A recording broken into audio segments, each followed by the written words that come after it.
শুধুমাত্র না খেয়ে থাকা, যৌন সম্ভোগ না করা, এটার নাম রোজা নয়।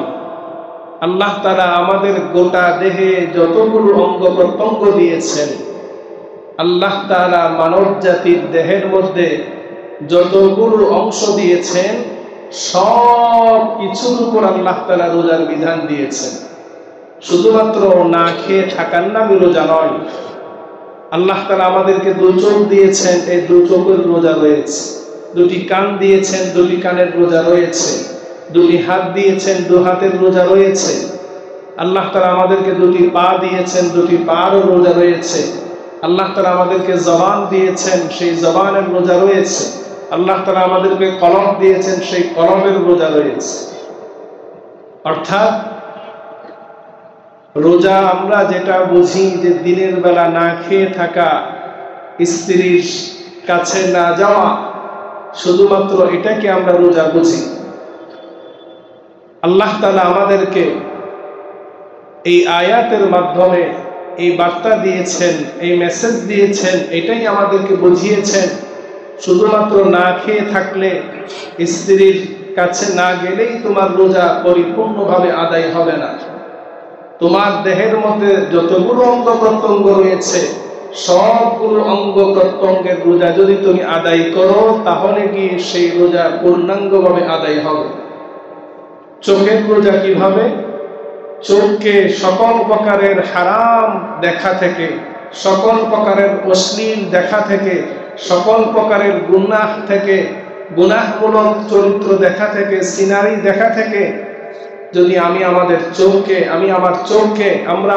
চোখকে হেফাজত করতে পারি, তাহলে চোখের রোজা আদায় হবে। আমরা আমাদের জবানকে, আমাদের জিহ্বাকে সকল প্রকারের গুনাহের কাছ থেকে যদি বিরত রাখতে পারি, গীবত, শিকায়েত, মিথ্যা চগলখড়ি, মিথ্যা তোহমত, অনর্থক কথাবার্তা ইত্যাদি, এইগুলো থেকে যদি আমরা আমাদের জবানকে বিরত রাখতে পারি, তাহলে আমাদের জবানের রোজা হলো। আমাদের এই হাতকে আমরা যদি সকল প্রকারের অন্যায় থেকে, সকল প্রকারের হারাম থেকে বাঁচিয়ে রাখতে পারি, আমাদের হাতের রোজা আদায় হবে। আমাদের পা, এই পা যদি অন্যায় থেকে বিরত রাখতে পারি, তাহলে পার রোজার আদায় হবে। এভাবে করে আমাদের গোটা দেহের প্রত্যেকটা অঙ্গ প্রত্যঙ্গকে যদি আমরা গুনাহমুক্ত রাখতে পারি, গুনাহমুক্ত রাখার মাধ্যমেই তাহলে আমাদের রোজার বিধান আল্লাহ তাআলা যে ফরজ করেছেন, সেই রোজা পরিপূর্ণভাবে আদায় হবে। সুবহানাকা লা ইলমা লানা ইল্লা মা 'আল্লামতানা ইন্নাকা আনতাল আলিমুল হাকীম। রব্বি জিদনি ইলমা রব্বি ইশরাহ লি সাদরি ওয়া ইয়াসসির লি আমরি। হামাইদান না নাই ওয়াসবিল্লাহ হামাইদান। واحلل عقدة من لساني يفقهوا قولي. اللهم صل على محمد وأنزله المقعد المقرب عندك يوم القيامة. اللهم صل على محمد وعلى آل محمد كما صليت على إبراهيم وعلى آل إبراهيم إنك حميد مجيد. اللهم بارك على محمد وعلى آل محمد كما باركت على إبراهيم وعلى آل إبراهيم إنك حميد مجيد. আলহামদুলিল্লাহ সুম্মা আলহামদুলিল্লাহ।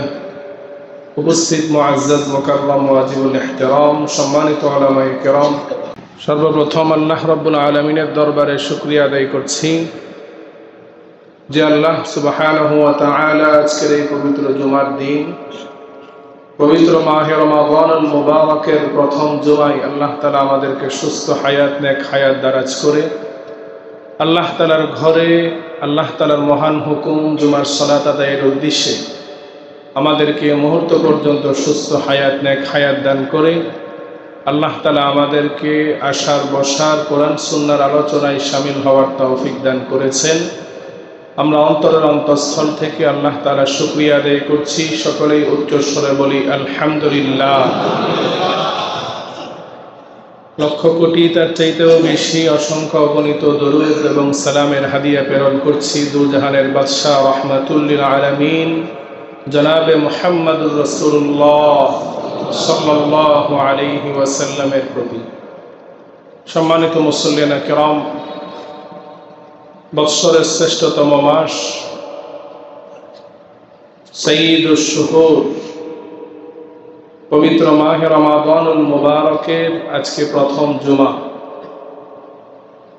আমি পবিত্র কুরআনুল কারীমের সূরা বাকারার 183 নং আয়াত আপনাদের সামনে তেলাওয়াত করেছি।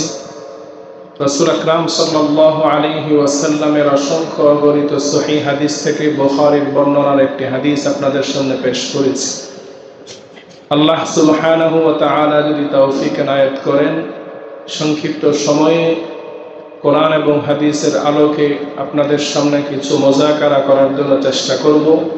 আল্লাহ তাআলা যেন আমাকে তৌফিক এনায়েত করেন, সকলে বলি আমিন। সম্মানিত মুসল্লিয়ানা কিরাম, আল্লাহ সুবহানাহু ওয়া তাআলা পবিত্র কোরআনুল কারীমের সূরা বাকারার 187 নং আয়াত আল্লাহ তাআলা নাযিল করে আল্লাহ তাআলা সকলের উপর মাহে রমাদানুল মুবারকের রোজার বিধানকে আবশ্যক করে দিয়েছে। পবিত্র মাহে রমাদানুল মুবারকের রোজা আল্লাহ তাআলা যে ফরজ করেছেন, আবশ্যক করেছেন, রোজার বিধান আল্লাহ তাআলা আমাদেরকে দান করেছেন। এই রোজার বিধান আল্লাহ তাআলা আমাদেরকে দেওয়ার পিছনে, রোজা ফরজ করার পিছনে আল্লাহ তাআলার মহান একটি উদ্দেশ্য রয়েছে, মাকসাদ রয়েছে।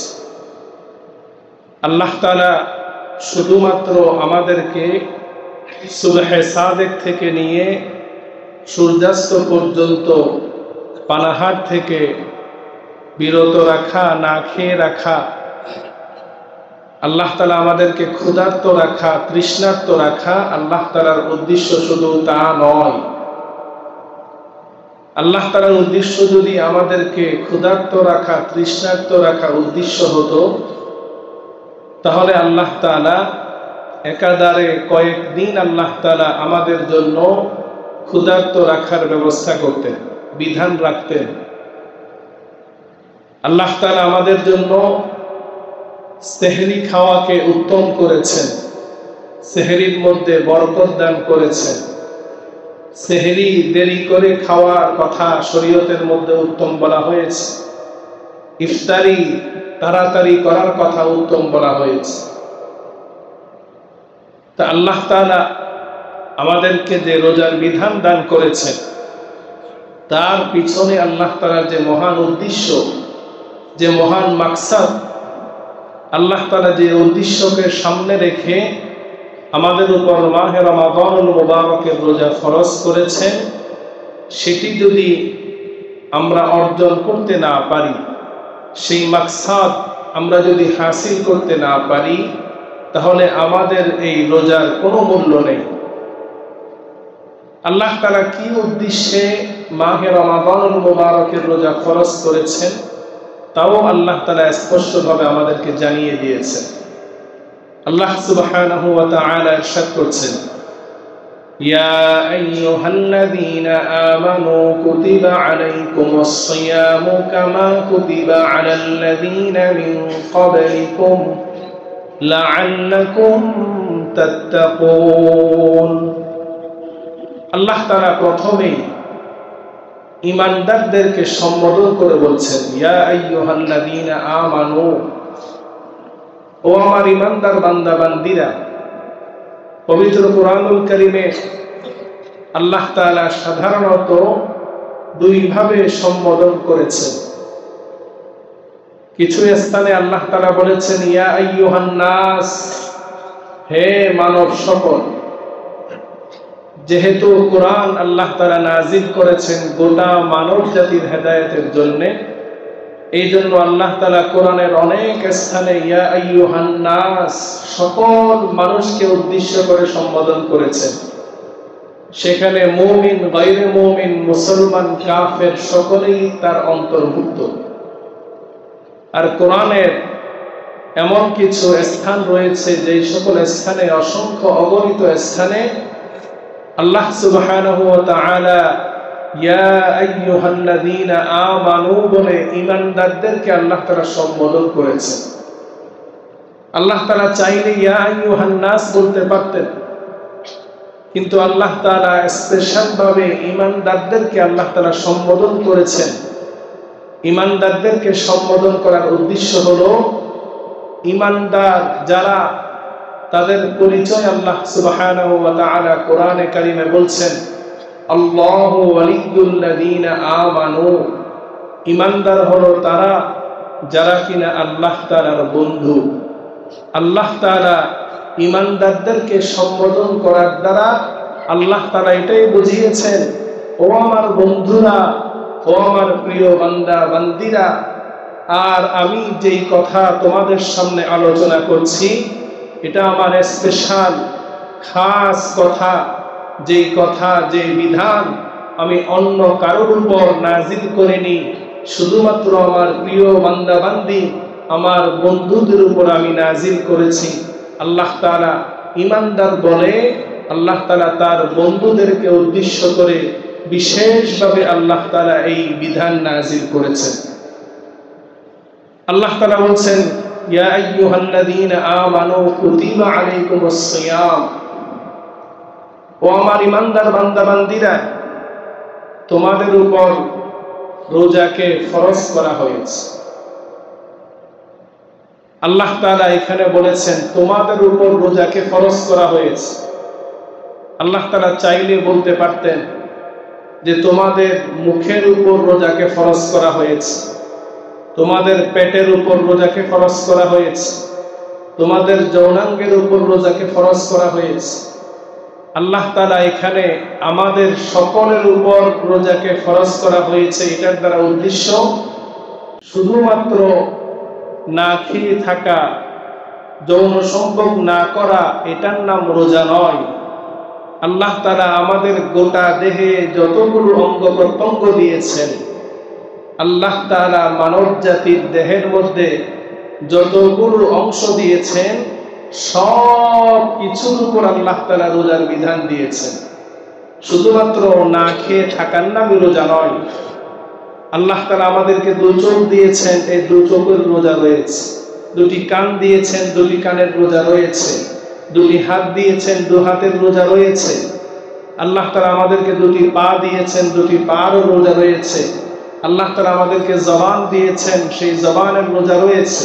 আল্লাহ তাআলা আমাদেরকে কলম দিয়েছেন, সেই কলমের রোজা রয়েছে। অর্থাৎ রোজা আমরা যেটা বুঝি যে দিনের বেলা না খেয়ে থাকা, স্ত্রীর কাছে না যাওয়া, শুধুমাত্র এটাকে আমরা রোজা বুঝি।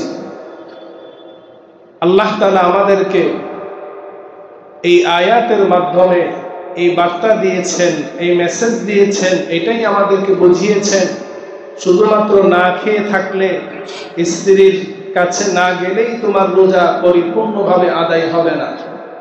তোমার দেহের মধ্যে যতগুলো অঙ্গ প্রত্যঙ্গ রয়েছে সবগুলো অঙ্গ প্রত্যঙ্গের রোজা যদি তুমি আদায় করো, তাহলে গিয়ে সেই রোজা পূর্ণাঙ্গভাবে আদায় হবে। চোখের রোজা কিভাবে? চোখকে সকল প্রকারের হারাম দেখা থেকে, সকল প্রকারের অশ্লীল দেখা থেকে, সকল প্রকারের গুনাহ থেকে, গুনাহমূলক চরিত্র দেখা থেকে, সিনারি দেখা থেকে যদি আমাদের চোখকে হেফাজত করতে পারি, তাহলে চোখের রোজা আদায় হবে। আমরা আমাদের জবানকে, আমাদের জিহ্বাকে সকল প্রকারের গুনাহের কাছ থেকে যদি বিরত রাখতে পারি, গীবত, শিকায়েত, মিথ্যা চগলখড়ি, মিথ্যা তোহমত, অনর্থক কথাবার্তা ইত্যাদি, এইগুলো থেকে যদি আমরা আমাদের জবানকে বিরত রাখতে পারি, তাহলে আমাদের জবানের রোজা হলো। আমাদের এই হাতকে আমরা যদি সকল প্রকারের অন্যায় থেকে, সকল প্রকারের হারাম থেকে বাঁচিয়ে রাখতে পারি, আমাদের হাতের রোজা আদায় হবে। আমাদের পা, এই পা যদি অন্যায় থেকে বিরত রাখতে পারি, তাহলে পার রোজার আদায় হবে। এভাবে করে আমাদের গোটা দেহের প্রত্যেকটা অঙ্গ প্রত্যঙ্গকে যদি আমরা গুনাহমুক্ত রাখতে পারি, গুনাহমুক্ত রাখার মাধ্যমেই তাহলে আমাদের রোজার বিধান আল্লাহ তাআলা যে ফরজ করেছেন সেই রোজা পরিপূর্ণভাবে আদায় হবে। আল্লাহ তাআলা তারপর বলছেন, কামা কুতিবা আলাল্লাযীনা মিন ক্বাবলিকুম লাআল্লাকুম তাত্তাকুন।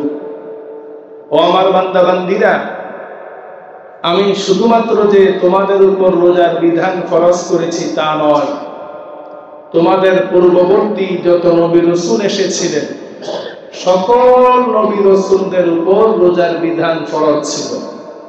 হযরত আদম আলাইহিস সালাম থেকে নিয়ে ঈসা আলাইহিস সালাম পর্যন্ত লক্ষ লক্ষ পয়গম্বর দুনিয়াতে এসেছেন, সকল নবী রাসূলদের উপর রোজার বিধান ফরজ ছিল।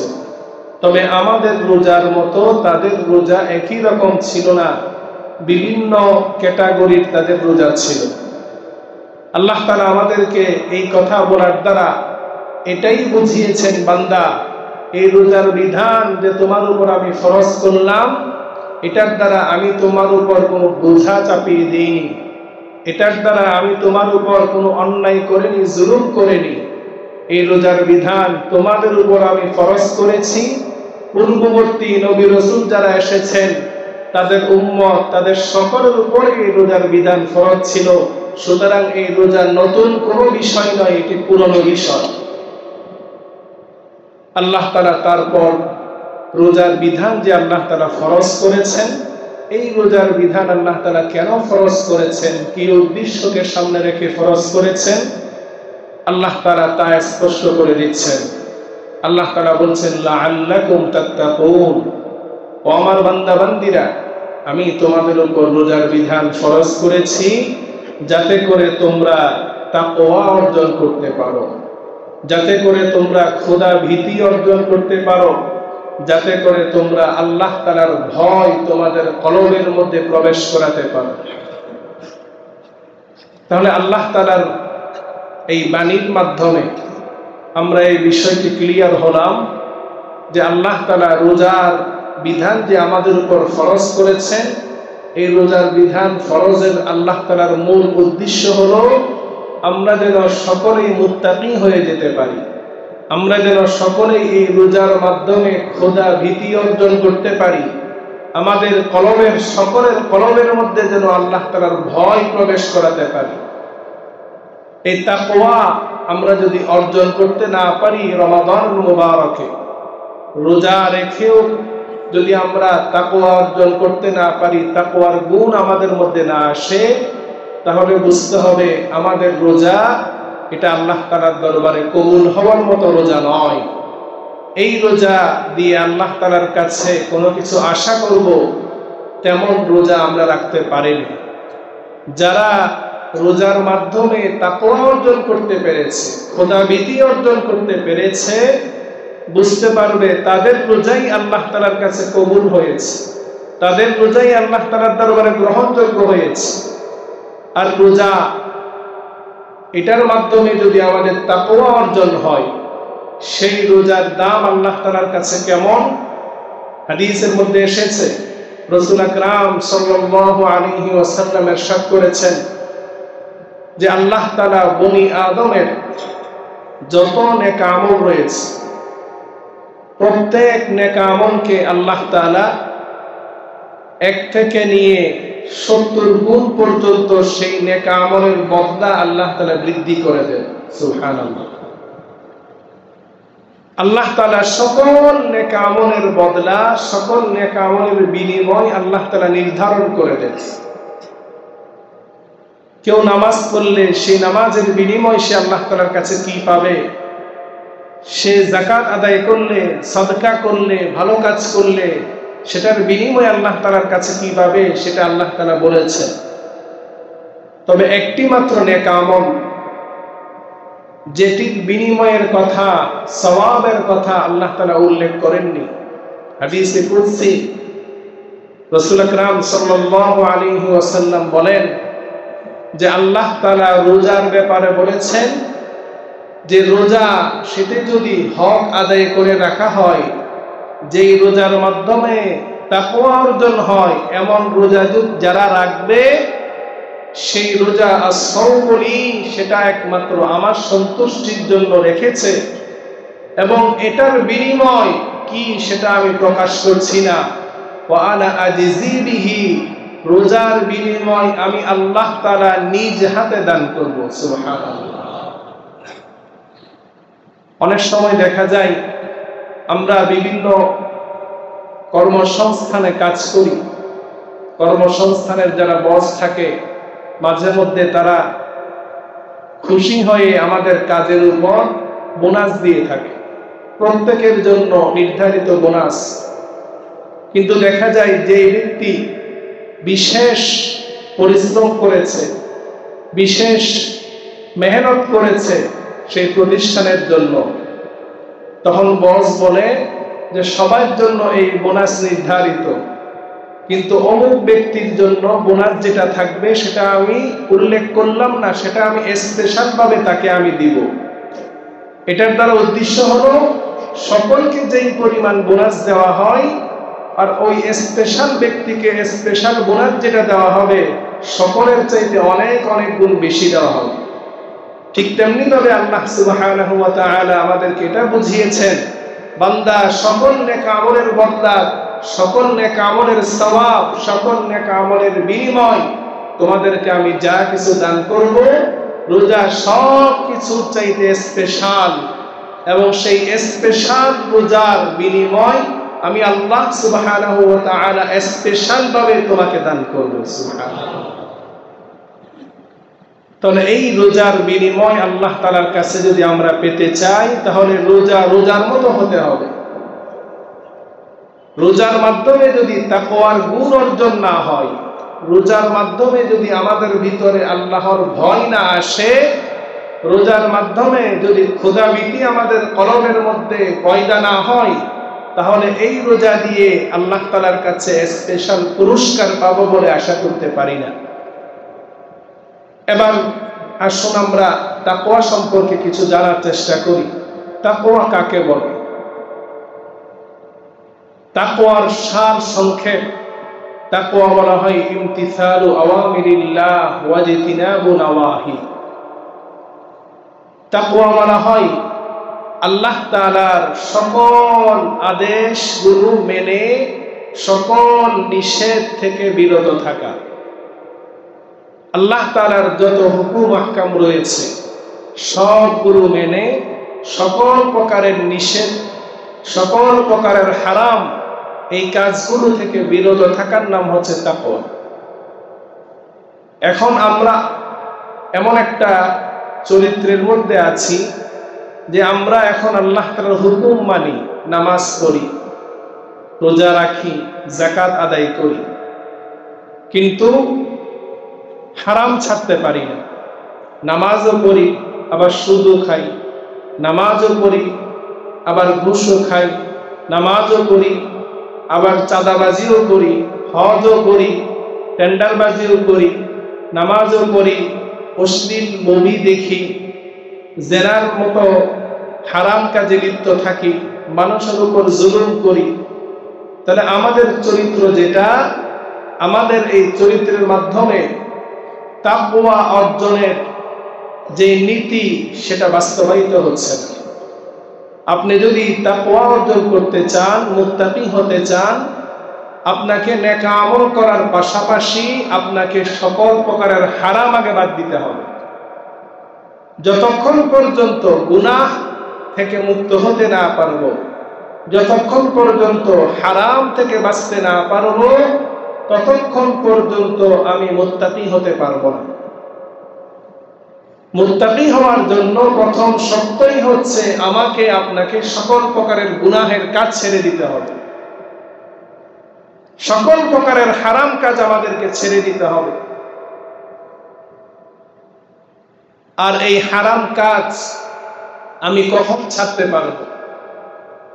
যখন আমার কলবের মধ্যে আল্লাহ তাআলার ভয় তৈরি হয়ে যাবে, যখন আমার মনের মধ্যে এই চিন্তা জাগ্রত হবে যে হাই, আমি এখন আমার রুমে শুয়ে শুয়ে মোবাইলে অশ্লীল সিনেমা দেখছি, গান দেখছি, বিভিন্ন অশ্লীল নাটক দেখছি, কেউ দেখছে না। রুমের দরজা বন্ধ, অন্ধকার রজনী। আমার কলবের মধ্যে যখন এই চিন্তা আসবে, আমার মা বাবা আত্মীয় স্বজন কেউ না দেখলেও একমাত্র যিনি দেখছেন তিনি কে? আল্লাহ। কেউ না দেখলেও আল্লাহ সুবহানাহু ওয়া তাআলা আমাকে দেখছেন। আল্লাহ তাআলা যে দেখছেন, এই ভয়ে যদি অন্ধকার রুমে আমি যদি এই হারাম মুভি, হারাম নাটক, হারাম গান এগুলো ইত্যাদি যদি বর্জন করতে পারি, তাহলে বুঝতে হবে আমার ভিতরে তাকওয়ার গুণ অর্জন হয়েছে। আর এই তাকওয়ার গুণ অর্জন করার জন্য আল্লাহ তাআলা রোজাকে কেন বেছে নিলেন? আল্লাহ তাআলা অন্যান্য ইবাদতগুলোকে তো বেছে নিতে পারতেন, কিন্তু আল্লাহ তাআলা রোজাকে বেছে নেওয়ার পিছনে তার উদ্দেশ্য হলো, রোজা এমন একটি ইবাদত যে ইবাদত মানুষ চাইলেও কেউ কেউকে দেখাতে পারে না। আমরা যে এখানে রোজা রেখেছি, আমরা কি কেউকে দেখাতে পারবো যে আমি রোজা রেখেছি? আমি আপনি নামাজ পড়লে আমার নামাজটা মানুষ দেখবে, আমি আপনি দান করলে আমার দানটা মানুষের চোখে পড়বে, আমি আপনি হজে গেলে আমাকে মানুষ জানবে, দেখবে অমুক মানুষটা হজে গিয়েছে। কিন্তু আমি যদি রোজা রাখি, যতক্ষণ পর্যন্ত আমি মুখ দিয়ে না বলবো যে আমি রোজা রেখেছি, ততক্ষণ পর্যন্ত কেউ জানবেও না, বুঝবেও না, রোজাটা দেখার কোনো উপায় নেই। এবং এই রোজা যারা আমরা রেখেছি, রমাদানুল মুবারাকে আমরা সবাই রোজা রাখি। সারা বছর যারা ফরজ নামাজ ইচ্ছা করে আমরা কাজা করি, মসজিদে আসি না, তারাও এই রমাদানুল মুবারাকে রোজা রাখার চেষ্টা করি, ঠিক কিনা? প্রচন্ড গরম, প্রচন্ড ক্ষুধার্ত, ওই সময় চাইলে আমি আমার রুমের দরজা বন্ধ করে কিছু খাবার খেয়ে নিতে পারি, চাইলে এক গ্লাস পানি খেয়ে আমার তৃষ্ণা নিবারণ করতে পারি, কেউ দেখবে না। সেই সুযোগ আছে কিনা? সুযোগ থাকার পরেও কেউ এই কাজটি করে না। তার কারণ যে আমি যে রোজা রেখেছি, আমি যদি এখন এক গ্লাস পানি খাই, দুনিয়ার কেউ দেখবে না। আমার খিদা লেগেছে, আমি যদি কিছু খেয়ে ফেলি, কেউ দেখবে না। কিন্তু একমাত্র যিনি দেখবেন তিনি কে? আল্লাহ সুবহানাহু ওয়া তাআলা। এই যে আল্লাহ তাআলাকে ভয় পেয়ে আল্লাহ দেখবেন, আল্লাহর ভয়ে সারাদিন একজন মানুষ ক্ষুধার্ত থাকা অবস্থায়ও, তৃষ্ণার্ত থাকা অবস্থায়ও কষ্ট করে সে যে রোজা রেখেছে, এটা কার ভয়ে? আল্লাহর ভয়ে।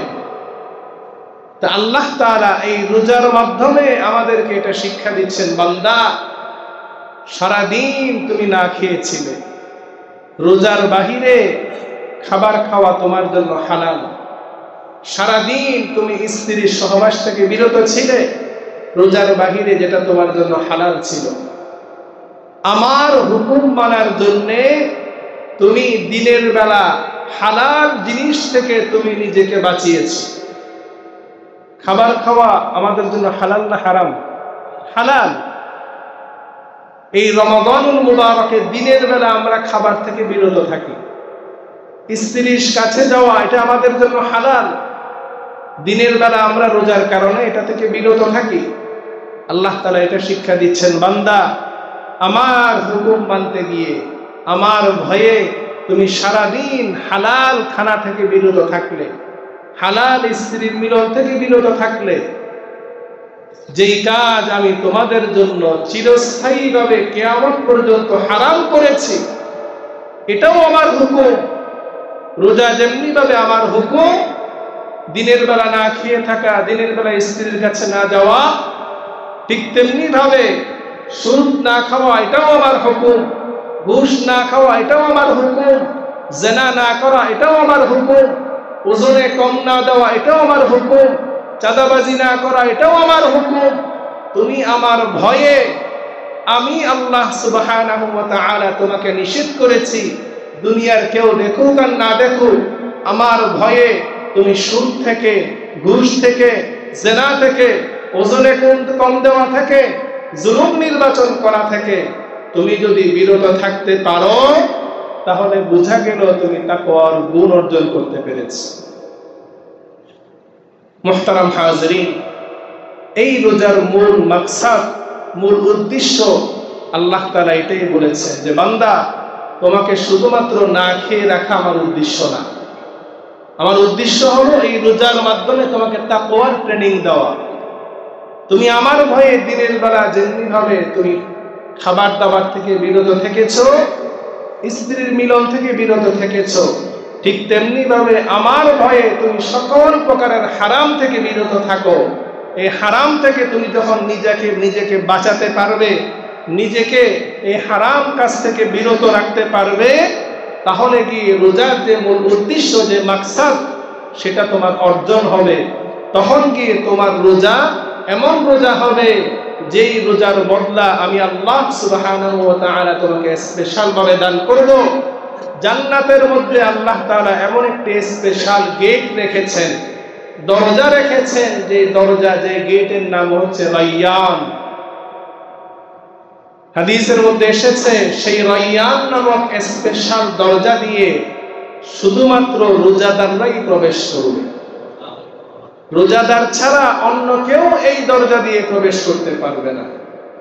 তো সুতরাং আল্লাহ তাআলার কাছে যদি আমরা রোজার এই পুরস্কার পেতে চাই, এই রোজা যদি আমরা আল্লাহ তাআলার কাছে কবুল করাতে চাই, তাহলে আমাদেরকে এই রোজার মাধ্যমে তাকওয়ার অনুশীলন করতে হবে।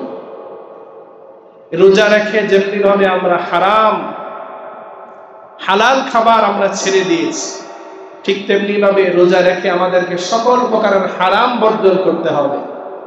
রাসূল আকরাম সাল্লাল্লাহু আলাইহি ওয়াসাল্লাম ইরশাদ করেছেন, আস-সাওমু জুন্নাতুন মা লাম ইয়াখরাকহা, যে রোজা এটা হচ্ছে ঢাল স্বরূপ। যুদ্ধের ময়দানে যখন মানুষ যুদ্ধ করতে যায়, তখন তাদের হাতে একটা ঢাল থাকে, যাতে করে শত্রুপক্ষের আক্রমণ থেকে বাঁচার জন্য এই ঢাল ব্যবহার করে। তা আল্লাহ রাসূল রোজাকে ঢাল বলেছেন, তার কারণ যে রোজার মাধ্যমে শত্রুপক্ষের আক্রমণ থেকে বাঁচা। শত্রুপক্ষের আক্রমণ মানে শয়তানের আক্রমণ, নফসের আক্রমণ। এই ঢালের মাধ্যমে আমরা শয়তানের আক্রমণ থেকে বাঁচব, নফসের আক্রমণ থেকে বাঁচব। আল্লাহ রাসূল বলেছেন, তোমরা তোমাদের ঢালকে ছিদ্র করে ফেলিও না। সাহাবায়ে কেরাম জিজ্ঞেস করেন, ইয়া রাসূলুল্লাহ, এই রোজা নামক ঢালটা ছিদ্র কখন হবে? রাসূল আকরাম সাল্লাল্লাহু আলাইহি ওয়াসাল্লাম বলেছেন, রোজা নামক ঢালটা ছিদ্র হবে দুটি কাজের মাধ্যমে, বিকিদবিন আও গীবাতিন। একটি হলো রোজা রেখে কেউ যদি মিথ্যা কথা বলে, তাহলে সেই মিথ্যা কথার দ্বারা তার রোজা নামক ঢালটা ছিদ্র হয়ে গেল। রোজা রেখে কেউ যদি গীবত শিকায়েত করে, তাহলে সেই রোজা নামক ঢালটা ছিদ্র হয়ে গেল। এই জন্য আমরা যারা রোজা রাখছি, এই রোজা থেকে আমাদের মূল যে শিক্ষা, সেটা হচ্ছে তাকওয়ার শিক্ষা। তাকওয়ার গুণ অর্জন করতে হবে। রাসূল আকরাম সাল্লাল্লাহু আলাইহি ওয়াসাল্লাম ইরশাদ করেন, যেই ব্যক্তি রোজা রেখে মিথ্যা কথা ছাড়তে পারল না, রোজা রেখে গুনাহের কাজ ছাড়তে পারল না, রাসূল আকরাম সাল্লাল্লাহু আলাইহি ওয়াসাল্লাম বলেন, ফালাইসা লিল্লাহি হাজাতুন আইয়াদা তাআমাহু ওয়া শারাবাহু। সে যে সারাদিন না খেয়েছিল, সে যে সারাদিন পানাহার থেকে বিরত থেকেছে, এটার দ্বারা তার কোনো উপকারই আসে না। এমন রোজা আল্লাহ তাআলার কাছে কোনো প্রয়োজন নাই। রাসূল আকরাম সাল্লাল্লাহু আলাইহি ওয়াসাল্লাম ইরশাদ করেন, কাম মিন সাইমিন লাইসা লাহু মিন সিয়ামিহি ইল্লাল জু'। এমন অনেক রোজাদার রয়েছে, তাদের অর্জন হলো শুধুমাত্র ক্ষুধার্ত থাকা। ওয়া কাম মিন কাইমিন লাইসা লাহু মিন কিয়ামিহি ইল্লাস সাহর। এমন অনেক নামাজি রয়েছে, রাত্রিবেলায় দাঁড়িয়ে দাঁড়িয়ে তারাবিহের নামাজ পড়ে, তাহাজ্জুদের নামাজ পড়ে, তাদের সেই দাঁড়িয়ে দাঁড়িয়ে নামাজ পড়ার অর্জন হচ্ছে রাত্রি জাগরণ করা। অর্থাৎ সারাদিন যে সে রোজা রেখেছে, রোজা রেখে সে হারাম ছাড়তে পারে নাই, রোজা রেখে সে মিথ্যা গীবত শিকায়ত ছাড়তে পারে নাই, রোজা রেখে সে জুলুম নির্যাতন ছাড়তে পারে নাই, রোজা রেখে সে গুনাহ ছাড়তে পারে নাই, চোখের গুনাহ, মুখের গুনাহ, হাতের গুনাহ, কানের গুনাহ, এই গুনাহ যারা ছাড়তে পারে নাই তাদের সারাদিন রোজা রাখার অর্জন হলো ক্ষুধার্ত থাকা। সারাদিন রোজা রাখার পর রাত্রিবেলায় দাঁড়িয়ে দাঁড়িয়ে নামাজ পড়ার দ্বারা সে আল্লাহ তাআলার কাছে আর কোনো প্রতিদান পাবে না, শুধু দাঁড়িয়ে রাত্রি জাগরণ করেছে, এটাই তার অর্জন। এই জন্য শুধুমাত্র রোজা রাখলেই, তারাবির নামাজ পড়লেই মুক্তি পেয়ে যাব, এটার দ্বারাই নাজাত পেয়ে যাব, এই চিন্তা থেকে আমাদেরকে বের হয়ে আসতে হবে। রোজার মাধ্যমে আল্লাহ তাআলা আমাদেরকে যেই মূল শিক্ষা দান করেছেন, তাকওয়ার শিক্ষা, সেই তাকওয়ার গুণ আমাদেরকে অর্জন করতে হবে। আর রমাদানুল মুবারকে আমাদের জন্য এই তাকওয়ার গুণ অর্জন করা অত্যন্ত সহজ, কারণ এই রমাদানুল মুবারকে আমাদেরকে গুনাহের প্রতি যেই দুটি জিনিস সবচাইতে বেশি ধাবিত করে, আমরা যেই দুটি শত্রুর কারণে এই গুনাহের কাজ করি, তার মধ্যে এক নম্বর শত্রু হলো শয়তান। শয়তান হচ্ছে আমাদের এক নম্বর শত্রু। এই শয়তানের কারণে আমরা গুনাহের কাজ করি। দুই নাম্বার হচ্ছে আমাদের নফস।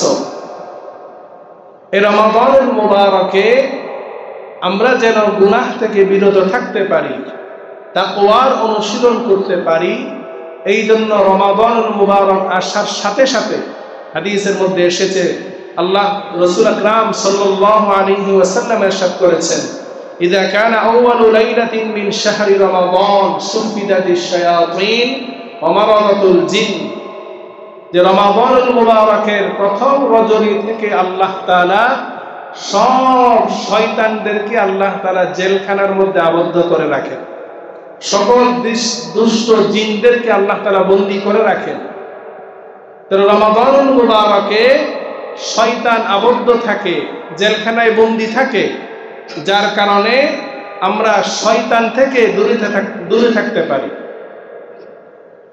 রমাদানুল মুবারকে শয়তান জেলখানায় বন্দী আছে, এটা সহিহ হাদিস দ্বারা প্রমাণিত।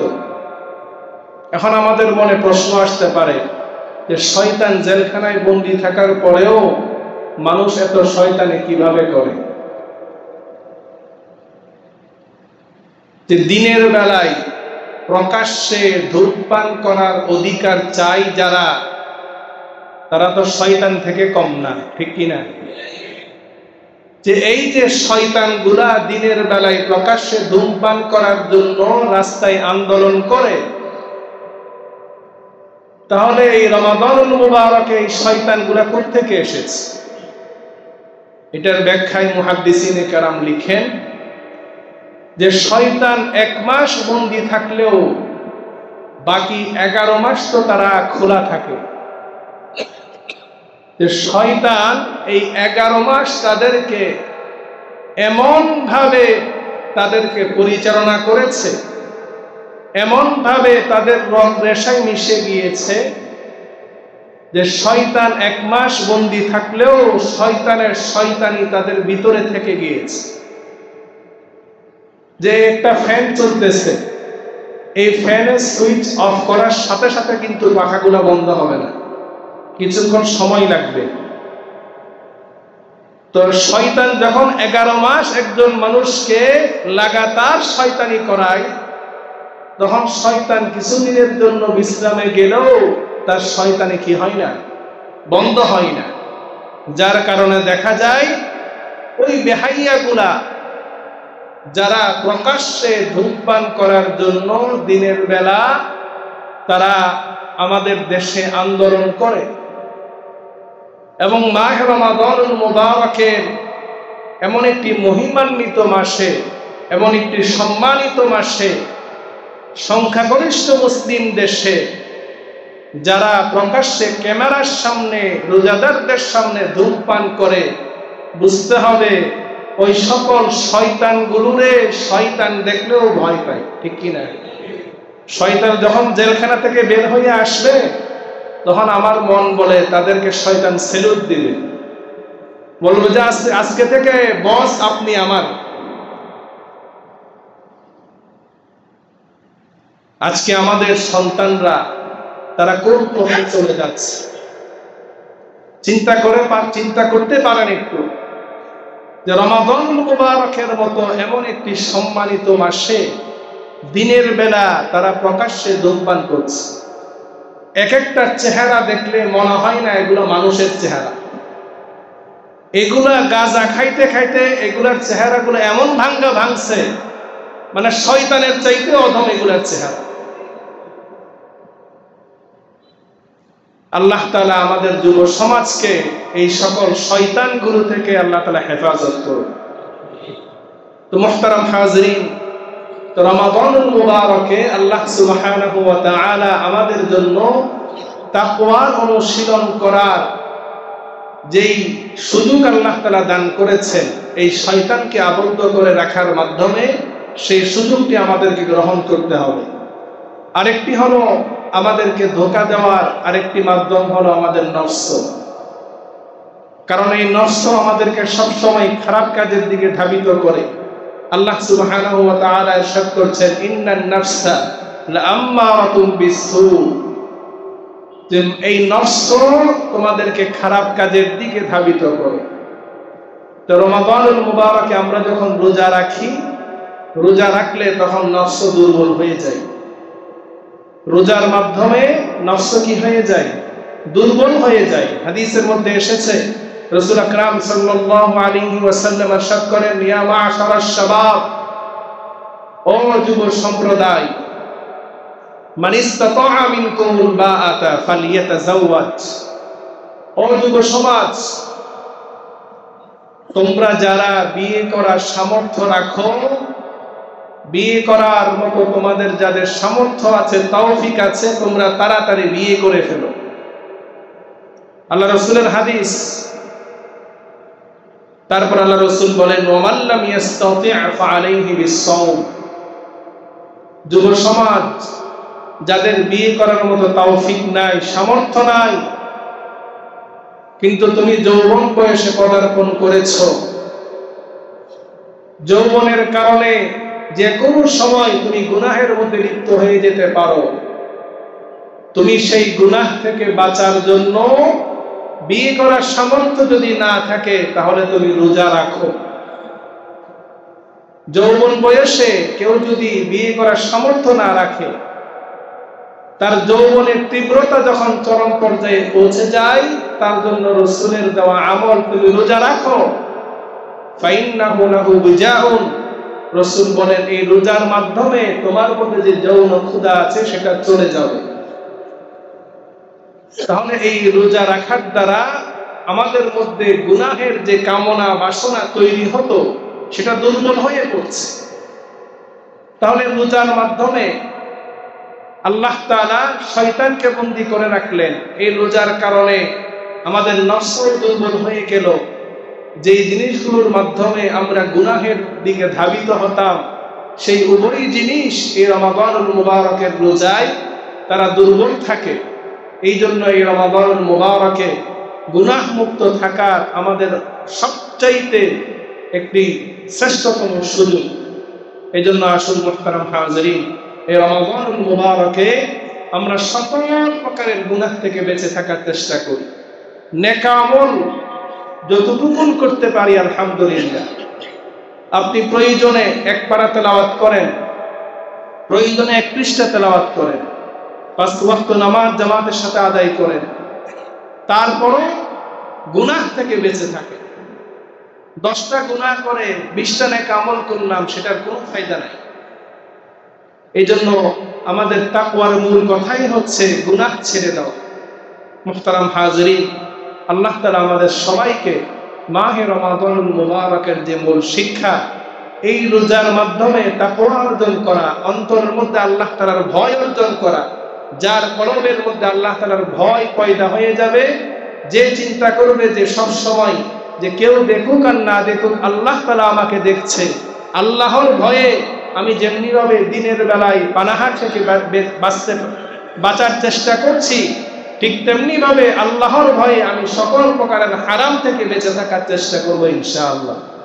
আর যারা এই তাকওয়ার গুণ অর্জন করতে পারবে, আল্লাহ সুবহানাহু ওয়া তাআলা ইরশাদ করছেন, দুনিয়ার মধ্যে সবচাইতে সম্মানিত ব্যক্তি হলো ওই ব্যক্তি যে ব্যক্তি তাকওয়ার গুণ অর্জন করতে পেরেছে। সুবহানাল্লাহ।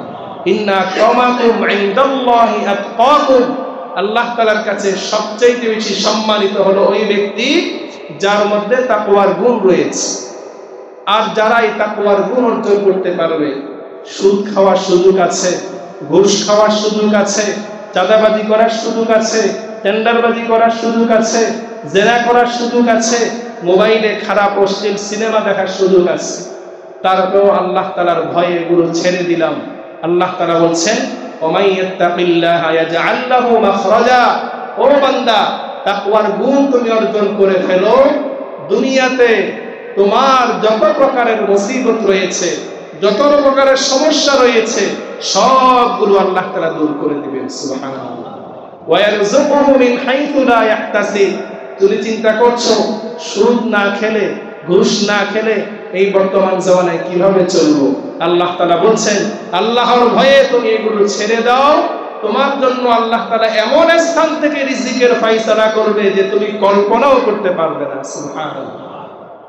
যারা তাকওয়ার গুণ অর্জন করেছে তাদের জন্য আখিরাতে ডাবল জান্নাত।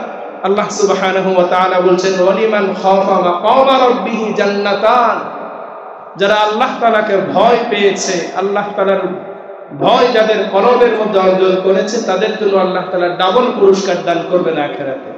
আল্লাহ তাআলা আমাদের সকলকে মাহে রমাদানুল মুবারকের যে মূল উদ্দেশ্য, রোজার যে মূল বার্তা, সেই তাকওয়ার গুণ আমাদের সকলকে অর্জন করার তৌফিক দান করুন। মাহে রমাদানুল মুবারকের বাকি রোজা, তারাবি, ইফতারি, সেহরি সবগুলো আমাদেরকে সুস্থতার সাথে হক আদায় করে সুস্থ দেহে সুস্থ মনে আদায় করার তৌফিক দান করুন। ওয়া আখিরু দাওয়ানা আলহামদুলিল্লাহি রাব্বিল আলামিন।